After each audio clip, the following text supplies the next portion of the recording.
Hello and welcome back to this channel. Today we're going to be diving into 6 verbal psychological tricks to make an aggressive person sorry.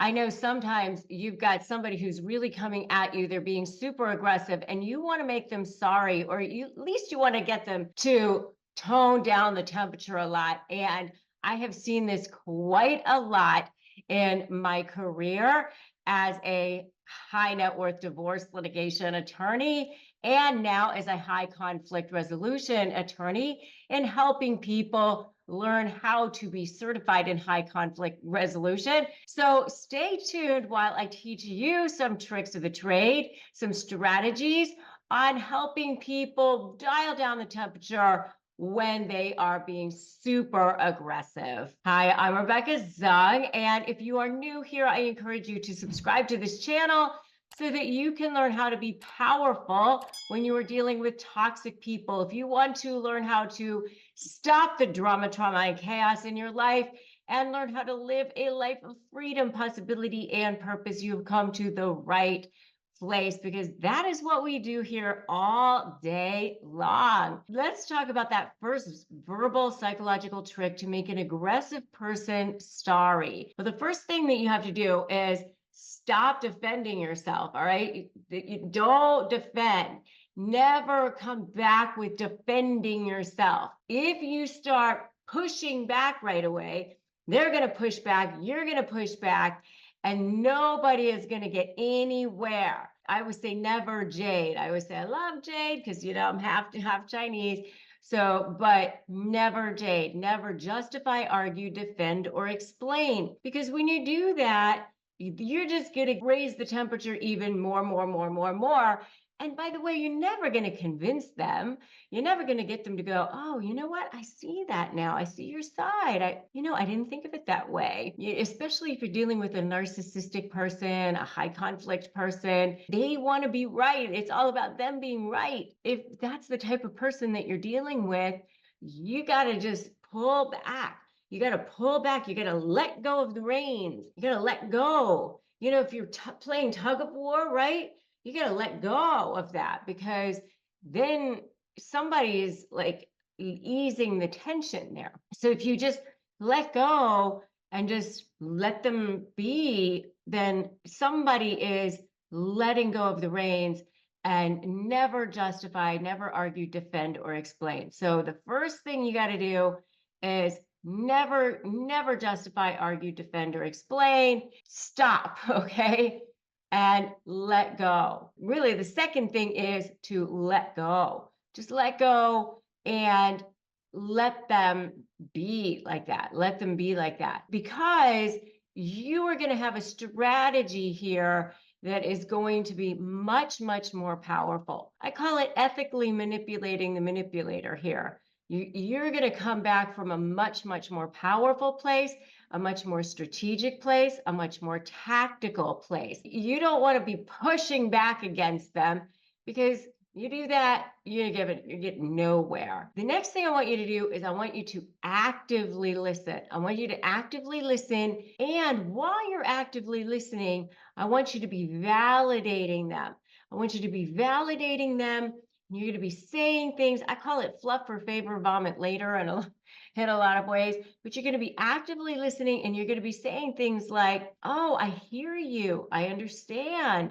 I see what you're saying. I get that, and it must be hard for you. But you're going to be looking at them almost as if they're a toddler having a tantrum on the floor. When a toddler's having a tantrum on the floor, you don't go, oh my God, let me get on the floor with them and let me scream and have a tantrum along with them. You look at them and you're kind of like, oh, are you done yet? And always maintain your own level of respect.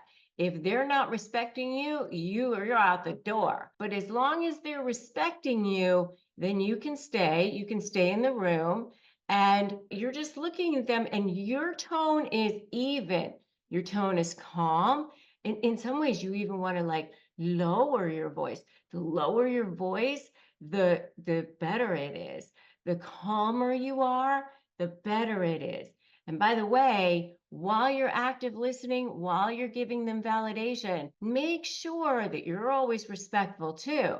That means no dirty fighting, no nothing like that. No cussing, no bad words, no name calling. You're maintaining your level of respect too, because as soon as you start getting into the trenches with them, now they're seizing on that. Oh, you called me the name. You said this, you said that. Now it's going to be all about that thing. So active listening, validation, respectful, calm. You don't go back. You don't push back. You let go. Active listening, validation. Now, the next thing I want you to do is use words like I feel, I feel, I feel hurt. I feel disrespected. I feel. You don't use words like you, because if you use words like you do this, you do that, they will be triggered. When you do that, they will be triggered. So you frame it in terms of I. And when you do that, they will be starting to listen to you more. The next thing I want you to do is I want you to start with areas of agreement and then work toward those areas where there might be more conflict, more areas of disagreement. So psychologically, now you're starting to have momentum.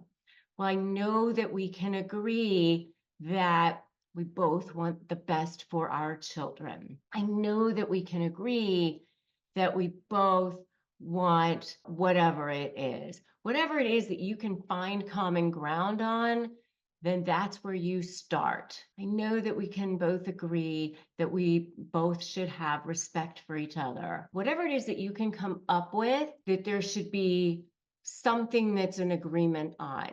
Because the more that you can have an agreement with each other, and the more that you can have non-defensive communication, the more that you will lull that other person into believing that there's non-defensive communication, that you're in agreement on things, that you're now starting to have momentum on agreement on things. And now, hey, why lose the work that you've already done? Why get rid of that momentum? We're actually getting somewhere here. We're actually covering some ground. So let's not throw all of this away so far. Let's continue to work toward resolution since we've already gotten this far. And so now you've gotten this harmonious environment going. And as long as you don't stay triggered, you have to stay low to the ground. Don't allow yourself to be triggered. Even if they say something that's triggering to you, even if they say, you know that you're the one who always does blah, blah, blah. You're the one who's always late. You're the one who never does blah, blah, blah. Whatever it is that they try to barb you with or whatever, just let it go by. Let it go by you. Don't allow yourself to be pulled in, sucked in, brought in, because if you do, then you're going to be right back where you started again. Is this making sense? Give me a yes in the comments if this is making sense so far. It's not an easy thing to do, okay? And that's why I have free phrases for disarming narcissists, which I definitely highly recommend that you get at disarmthenarc.com. Make sure you grab those, because you will need them. You will need them for emails, for your text messages, for your communication in general. Make sure you grab those. They are totally free. And join my free private Facebook group, Narcissist Negotiators with Rebecca Zung, for additional support as well. When you're faced with hostility, when you're faced with isolation, when you're faced with somebody who's trying to gaslight you and make you think you're crazy, you do want a community of support. You do want a community of people who are surrounding you, bathing you with light, bathing you with love, who are telling you that you're okay, that you are actually the one who's not the crazy one. You want to be surrounding yourself with people who can help you. Make sure the last thing is that you're working toward a constructive solution. Let them know we're working toward a constructive solution. Let's continue to work toward a constructive solution. that's going to be good for everybody involved. Whether or not you believe that, or whether or not they believe that, use words like that. Use words that will allow them to believe, hear, and see that, oh, we want to work cooperatively, constructive solution, that's working about positive working relationship or positive relationship that's good for the children, or whatever it is that, the buzzwords that they want to hear, so that it makes it seem like everybody's on the same page. Those are the verbal psychological tricks that calm aggressive people down. And if they say things that are like trying to make you angry, instead of responding with anger, respond with curiosity.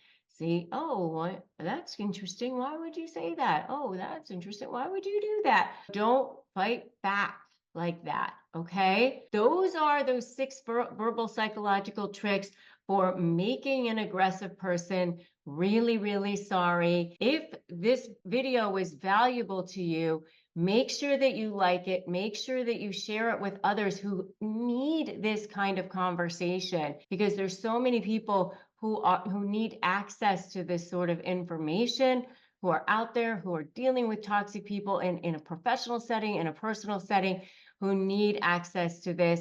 So make sure that you share it with your communities. And the next video that I want you to watch is Stop Being Exploited, 4 Ways to Stand Up to Disagreeable People. It's a very good next video for you to watch right after this one. So make sure that you watch that next. But before you go, make sure that you subscribe to this channel and hit that notification bell so that you can stay empowered, reclaim your strength, reclaim your worth, never stop believing in your ability to create positive change in this world for yourself, for others around you. It is your mission now that you're reclaiming your sense of self-worth and self-well-being to help others. And that's what we do in our certification programs too. So I'm so excited for you. I'm so excited to see this positive change in you. Let's slay this, and I will see you in that next video. That's the sound of customers rushing to your store. Do you have a point of sale system that you can trust, or is it a POS? Do you need a Shopify store for your retail? Shopify helps you be that command center for your retail store. From accepting payments to managing inventory, Shopify has everything you need to sell as if you're in person. With Shopify, you get that powerhouse selling partner that effortlessly unites your in-person and online sales into one source.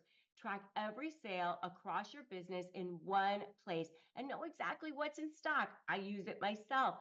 Connect with customers in line and online, just like I do. Shopify helps you drive your store traffic with plug and play tools built from marketing to TikTok to Instagram and beyond. Get hardware that fits your business, and you take your payments by smartphone and transform your tablet into a point of sale system. Or use Shopify's POS Go Mobile for a battle tested solution. Plus, Shopify's award-winning help is there for you. They have a support system that's there to help you, there to help your customers every step of the way.